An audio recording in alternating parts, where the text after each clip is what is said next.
Before, if you didn't see the interview before, he was like, I don't know, I just don't think he should be making movies. He's not that great of a guy, stuff. And now he's just like, I don't know, I've always said nice things about Boll.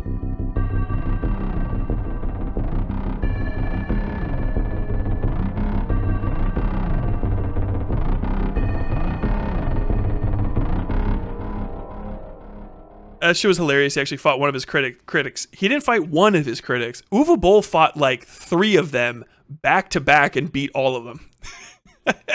Hold on, Uwe Boll boxing. You guys gotta see this. I don't know why people call him the worst director ever.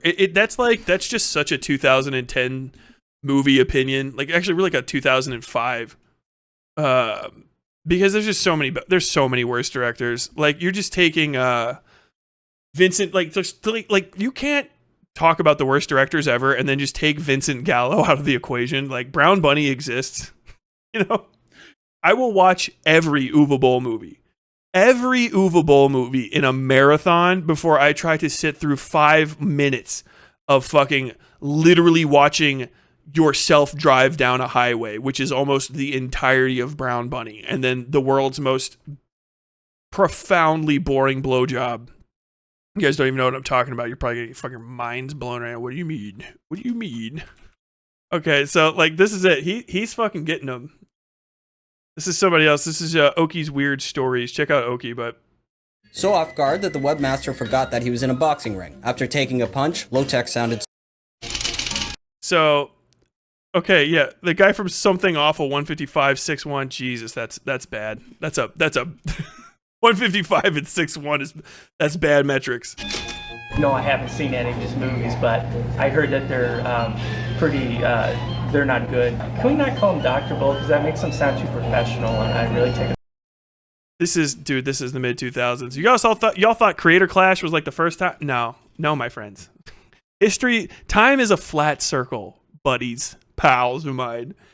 Uwe Boll was like notoriously like a bad director, and people for some reason took like personal offense at his films. I think just because he's like a German weirdo, like literally he gets like I think he's German, he might be Dutch, but he gets like film production credits, and people are like, he's embezzling the money and keeping real people from making films. But like he was getting films made. A lot of them are pretty ass, but they're also pretty like heartfelt in a weird way. So like they're very good bad movies to watch. I've got one that maybe I will do a review on sometime, because I know nobody's ever seen it. There's a movie I have called Corn, which I don't even know if it's available anywhere except for literally in the DVD I found one time. One of the most profoundly bad films out there. Still like fun. Uwe Boll makes bad movies, but like who gives a shit? All the people that work on them get paid. They're pretty big budget productions for like what's going on. They're like Sci-Fi Channel movies. And they're goofy and corny and ridiculous, but they're not like bad. You know what I mean? They're not like unwatchable dreck, unless you're just a hoity-toity, up in your arms critic, which is what a lot of these people are. They're like up-jumped internet beasties, like the precursors to Channel Awesome. And so he said, I'll fight them. I will fight you. I will fight all of you. It's just celebrity deathmatch all over again. Yeah, but real. Offense to that. For their fight, Low-Tax could be seen waving tiny American flag. Oh yeah, that's literally Low-Tax. That's the guy. He's the guy that made Something Awful, right? This guy invented gooning. Yeah, this is the guy that founded. Oh, he's dead? God damn. He died 3 years ago. What, did he get the COVID? Oh no. COVID. Oh no. Oh no. Why did Low-Tax is dead? Oh, I feel bad. Either way. R.I.P. Bozo. God damn. It's not COVID? No, I don't. I didn't know Low-Tax died. I just wasn't paying attention. But either way, this is him, and he fought Uwe Boll. A bunch of other people did too. Around and accusing the Canadian crowd of harboring a known terrorist. By terrorist, he meant Uwe Boll, who still lives in Vancouver to this day. Low-Tax began the fight by mocking Boll with exaggerated footwork. In response, the director let him dance around for about 15 seconds before dealing a swift punch to the side of the web developer's head. With that, Lotex went down. Do you see that fucking hit? Uwe Boll hits harder than Sean Strickland, because this is the same build. That's fucking Sneeko's build. 6'1", $155. I would be stunned to find out Sneeko's considerably different at welterweight. Look how fucking hard Uwe Boll gets him. This is a perfect. I think Uwe Boll actually boxed in college. This is a perfect fucking combo. A swift punch to the side of the web developer's head. Like with literally, that, Lotex went down. Once he was back up, Boll hit him again with a left to the body and a wallop to the head, sending Lotex back down to the ground once more. Boll's punches caught Lotex off guard, so off guard that the webmaster forgot that. By the way, if it looks like he's a little old, yeah, Uwe Boll is like 50 when this is happening. Like he's a fucking, he's like an old man, dude. Or at least a middle-aged man. I shouldn't say old, but like he's just a fucking like 50-year-old fucking bro beating the shit out of these kids. In a boxing ring. After taking a punch, Lotex sounded surprised. "You hit me in the face!" After that, Lotex attempted to avoid the director and prolong the fight, but Boll caught him with 3 more blows. Lotex's knees buckled and he faltered down to the mat. God damn, you see that fucking hit? Oh man, dude. I remember when this happened too. People were like, I would fight this old movie director. And then this shit came out and people stopped talking about Uwe Boll. They really did for like years. What a king shit, man. Then the ref counted to 10, and with that, the match was over, only lasting about 2 minutes in total. During his post-fight interview, Lotex had this to say. I had no opinion about him. I never really wrote anything negative about him, and sometimes I actually defended him. These people talk about how much he sucks. I said, listen. Before, if you didn't see the interview before, he was like, I don't know, I just don't think he should be making movies. He's not that great of a guy, stuff. And now he's just like, I don't know, I've always said nice things about Uwe Boll. Oh my God, man. Who the fuck took the mic and performed a parody of Muhammad Ali's famous mantra.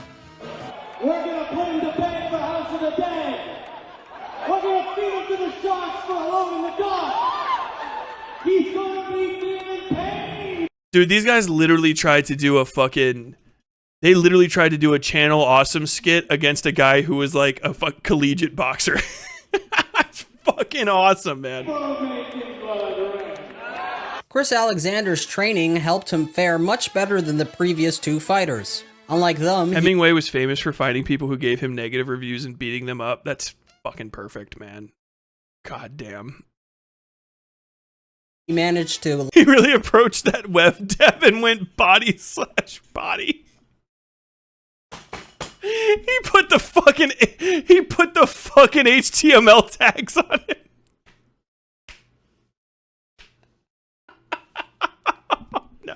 land a few punches and even block some of the director's blows. During the first round, it seemed like he had a winning shot, but then he did something to piss Uwe Boll off. After the round ended, he went to his corner and took a sip from his water bottle, which was full of fake blood. Then the bell rang and Chris waited for Boll to hit him. Once he did, Chris spat the fake blood at him, and as soon as Boll found out that Chris was mocking him, he went into a rage. The director put an end to the match by landing a few shots onto the critic's skull. Before exiting the ring, Chris gave the... This fucking ringside commentary from whoever this guy is incredible. Landing a few punches on his skull. crowd a final theatrical battle. He said, why don't you fucking lay down there and spit some real blood? God damn. Think about Dr. Boll's work. Most of his movies suck. The final fight was against Chance Minter, a 17-year-old who wasn't even a critic. Minter's status as a minor worried the event's sponsors at goldenpalace.com, worried about the bad press that could potentially come with a 41-year-old man beating up a 17-year-old. They desperately tried to talk the young boxer out of the fight. But Minter wasn't worried about his safety. He told press, quote, "Boll's really wild, more of a brawler than a fighter. His jab is weak, and he tries to get close, so..." Hell yeah. Dude, he fucking... Uwe Boll fought an entire comment section in one day. Can we just say how fucking legendary that is? He fought the whole fucking comment section in a day. He fought the guy that owns the site. He fought the dipshit that posts on it and clowns around.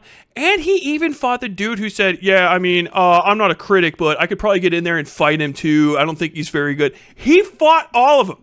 He fought an entire comment section in a day. What a king, bro. He can swing wide. I'm just gonna go out there and do my thing. During the first match, Minter's mother stood in his corner, cheering him on.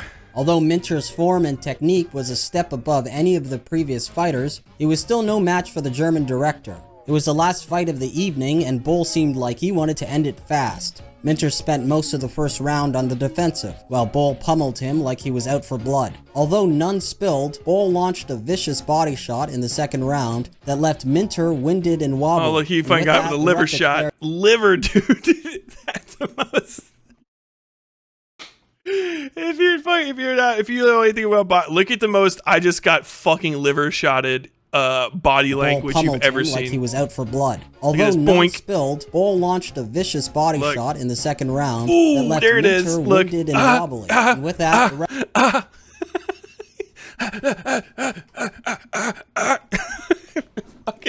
I actually gotta give this kid credit, man. It might only be because he's 17 that he's still on his feet, but that looked pretty fucking rough. I don't think his stomach was prepped. He had him bent over and he went, fucking Jesus Christ. Dude, when you get fucking liver shot so hard, you turn into a fucking Renaissance painting. Fucking goddamn. Ref declared Boll the winner by technical knockout. Then Minter and Boll did something unexpected. They hugged it out. Boll triumphantly grabbed the mic and told the crowd this. Thank you that you all came here to support the contenders or me. And the lesson was so bad prepared, like the critics are in the ring. They're also writing the fucking critics.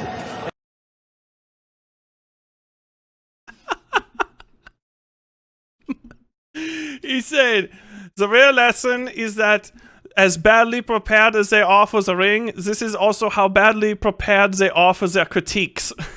He just said that. Thank you.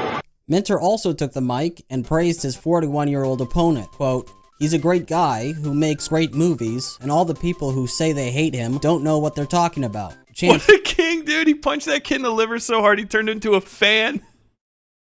Minter later applied for an internship with Boll's crew on the director's upcoming movie, Postal. He even apologized for his harsh criticism, saying Boll's the kid got a job!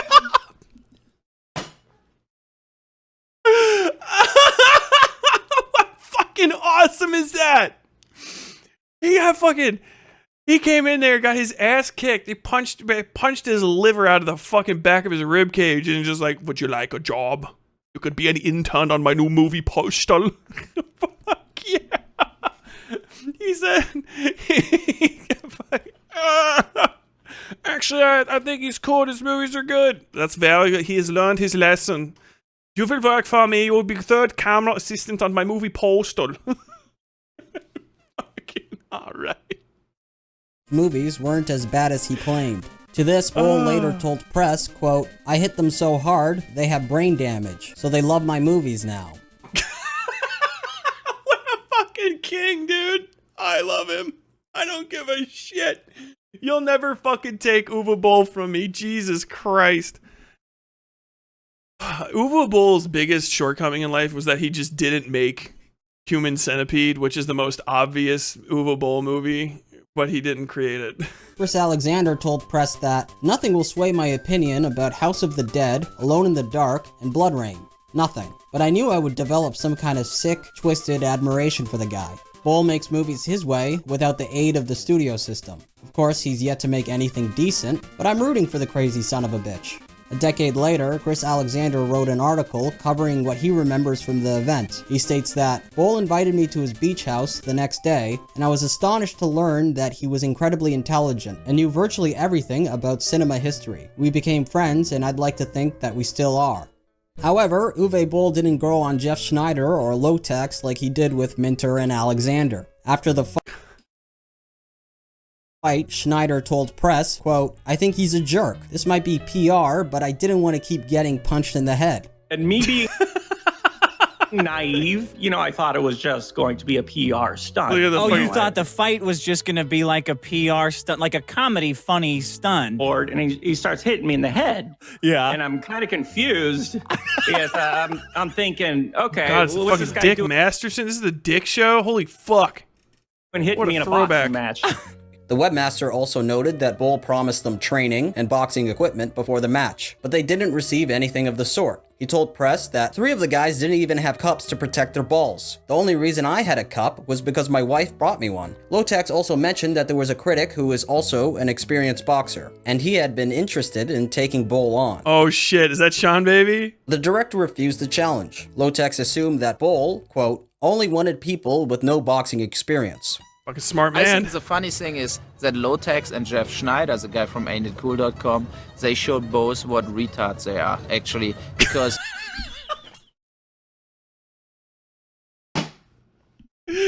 Y'all motherfuckers are just like, Twitter's a hellscape. Twitter's a nightmare, bro. This is what the internet was like in 2006, man. They both showed what retards they are. Like, I gotta fucking give it to them. I'm not gonna call them out. What? What?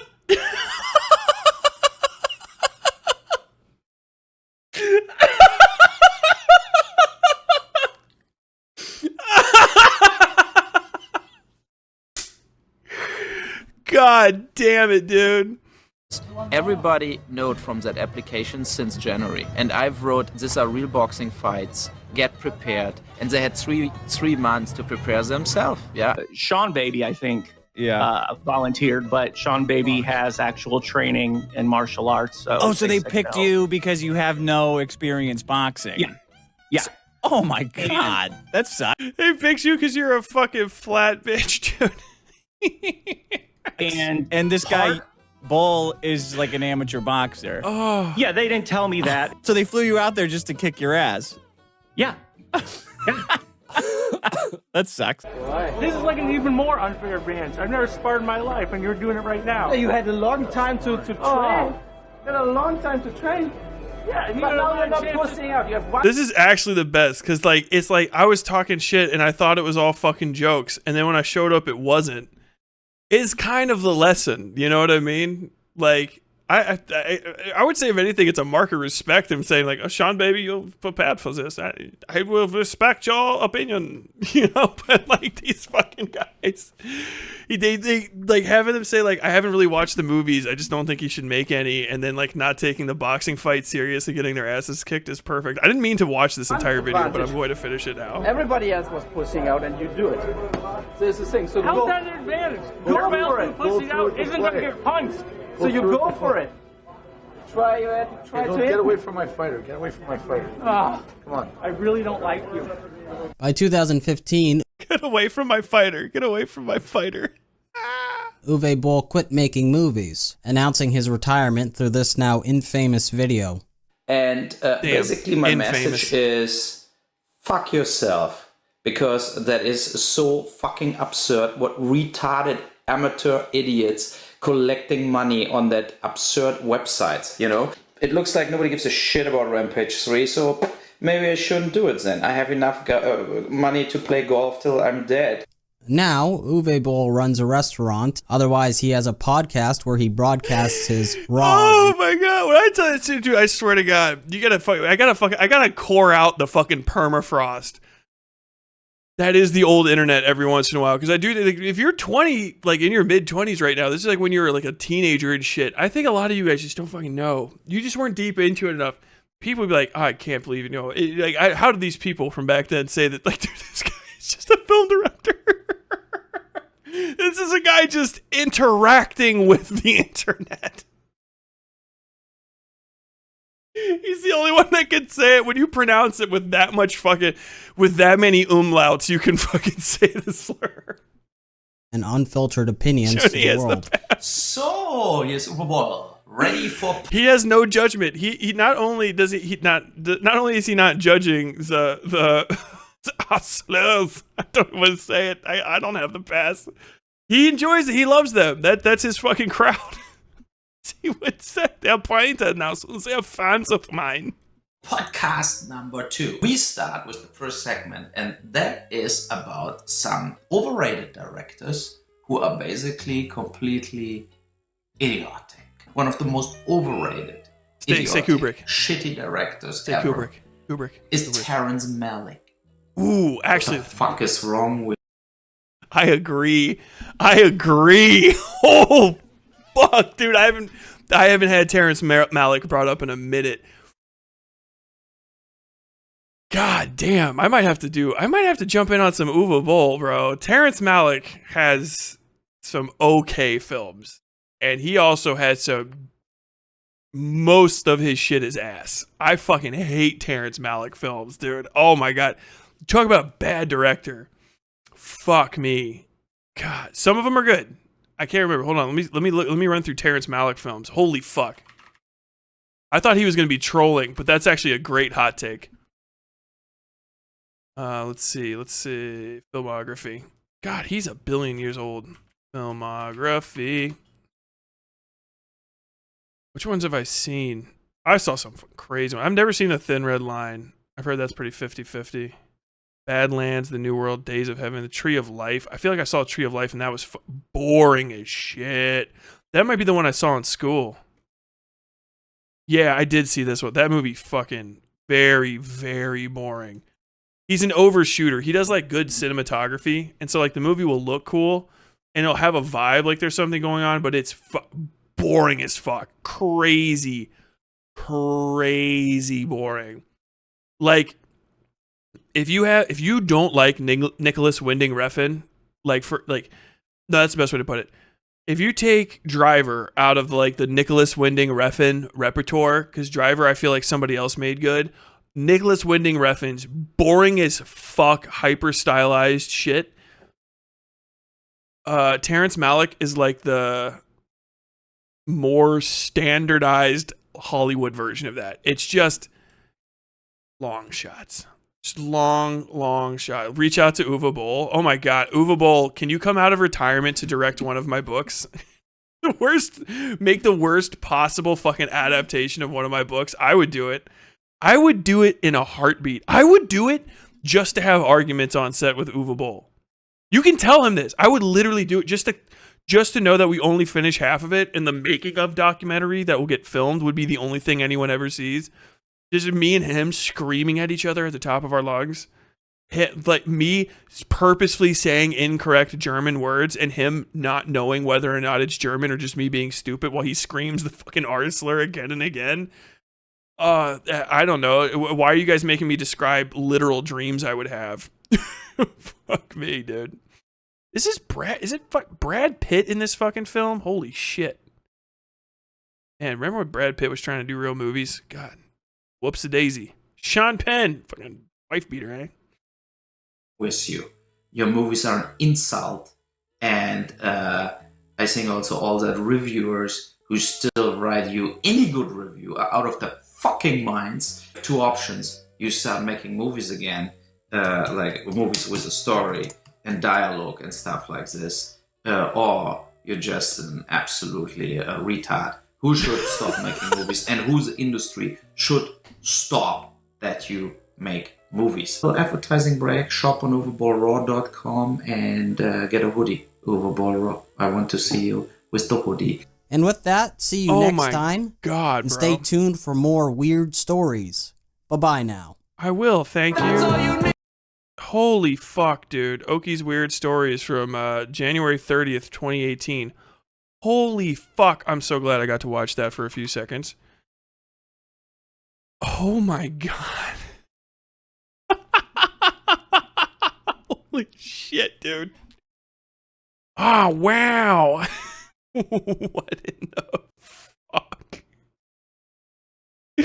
Yeah, George Santos to be a manager? Absolutely not. I'll just have George Santos would not be allowed to touch anything on set. You couldn't even let the man go near the fucking food table. He'd fucking like put it all in his goddamn gigantic purse he would bring to set. Just walking on, he's got a fucking Louis Vuitton bag filled up completely with all of craft services and just leaves. I was there. I was at the shoot. Like, George, you were literally not at the shoot. The camera turns on and you weren't in front of it. I don't know what you're talking about. I was there. If you lost the footage, I think that's on you. Fucking absolutely not.